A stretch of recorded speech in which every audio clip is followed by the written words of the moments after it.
Dear students, आइए अब हम रदरफोर्ड की ज़िंदगी पर एक नज़र डालते हैं। रदरफोर्ड 30 अगस्त 1871 में न्यूजीलैंड के शहर नेल्सन के करीब ब्राइट वाटर नामी कस्बे में पैदा हुए। उनके वालिद का नाम जेम्स रदरफोर्ड जबकि वालदा का नाम मार्था था। वालिद एक किसान और वालदा एक स्कूल में टीचर थी। रदरफोर्ड को पढ़ने लिखने से बहुत दिलचस्पी थी। वो छुट्टियों में खेतों में जाकर अपने वालिद का हाथ बटाते थे और घर पर बहन भाइयों को पढ़ाते थे। दोस्तों के साथ सैर सपाटे और शिकार के लिए भी जाते थे।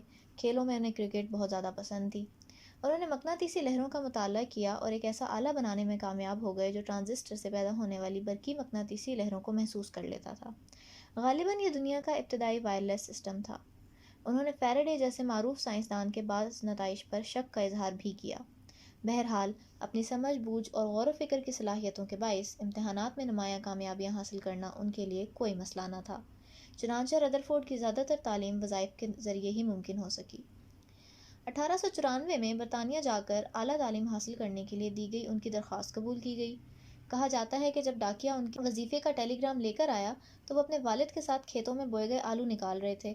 उन्होंने टेलीग्राम हाथ में लेते हुए आलू को फेंक दिया और वालिद साहब को कहा कि ये मेरी ज़िंदगी का आखिरी आलू था जो मैंने निकाला है और आज के बाद मैं ये काम कभी नहीं करूँगा। ये वाक़या बताता है कि रदरफोर्ड को अपनी सलाहियतों पर किस कदर एतमाद और भरोसा था। उस दिन के बाद वाक़तन उन्होंने कभी आलू नहीं खोदे, लेकिन कुदरत के पोशीदा राजों को ज़रूर खोदते और आश्कार करते रहे। 1895 में रदरफोर्ड कैम्ब्रिज पहुंच गए, जहां उन्हें जे थॉमसन जैसे मशहूर उस्ताद की शागिर्दी का एजाज़ हासिल हुआ। अपने उस्ताद के हाथों इलेक्ट्रॉन की दरियाफ्त के ऐनी शाहिद बने और ताबकारी के मैदान में नहायत अहम दरियाफ्तें कीं। 1907 में रदरफोर्ड को मैनचेस्टर यूनिवर्सिटी में प्रोफेसर का एजाज़ हासिल हुआ। दौरान तजुर्बात रदरफोर्ड ने पता चलाया कि तापकार अनासर से दिखाई ना देने वाली जो शुआएँ या रेडिएशंस निकलती हैं वो अपनी माहियत में रोइंटजन की दरियाफ्त करदा एक्स रेज से बिल्कुल मुख्तलिफ होती हैं। तापकार अनासर से निकलने वाली एक से ज़ायद किस्म की शुआओं में से एक किस्म की शुआएँ वो होती हैं जो किसी ठोस मैटर में कुछ दूर तक दाखिल हो जाएँ और फिर वहाँ जज्ब हो जाएँ। रदरफोर्ड ने उन्हें अल्फ़ा रेज़ का नाम दिया। उन्होंने ये भी देखा कि बरकी मकनातीसी मैदान के ज़ेर असर वो खत मुस्तकीम में जाने के बजाय रास्ते से इन्हिराफ कर जाती हैं और मुड़ जाती हैं। रदरफोर्ड ने ख्याल किया कि ये शुआएँ दरअसल मुस्बत चार्ज वाले बरकी ज़र्रात हैं। मज़ीद तजुर्बात से ये भी पता चला कि अल्फ़ा शुआओं के ज़र्रात और हीलियम गैस के एटमों में कुछ ज़्यादा फ़र्क नहीं। रदरफोर्ड ने तखमीना लगाया कि तापकार अनासर के एटमों से निकलने वाली अल्फ़ा शुआओं के ज़र्रात 15 से 20 हज़ार किलोमीटर फ़ी सेकंड की रफ्तार से बाहर निकलते हैं और उन पर 3 से 7 मेगा इलेक्ट्रॉन वोल्ट का चार्ज होता है। इस तवानाई की मिकदार कार्बन के दो एटमों के दरमियान बनने वाले बॉन्ड्स की तवानाई से 10 लाख गुना ज़्यादा होती है। फिर ये कि अल्फ़ा ज़रात हाइड्रोजन के एटम से 4 गुना और इलेक्ट्रॉन से 7 से 8 हज़ार गुना ज़्यादा भारी होते हैं। ये तमाम बातें इस चीज़ की निशानदही कर रही थीं कि तापकार अनासर के एटमों के अंदर कोई ना कोई ऐसी बेपनाह और ज़बरदस्त क़ुव्वत मौजूद है जो इस कदर भारी होने के बावजूद इन ज़र्रात को इतनी ज़्यादा स्पीड से बाहर फेंकती चली जाती है। रदरफोर्ड अब इस बेपनाह क़ुव्वत की हामिल चीज़ के बारे में जानना चाह रहे थे।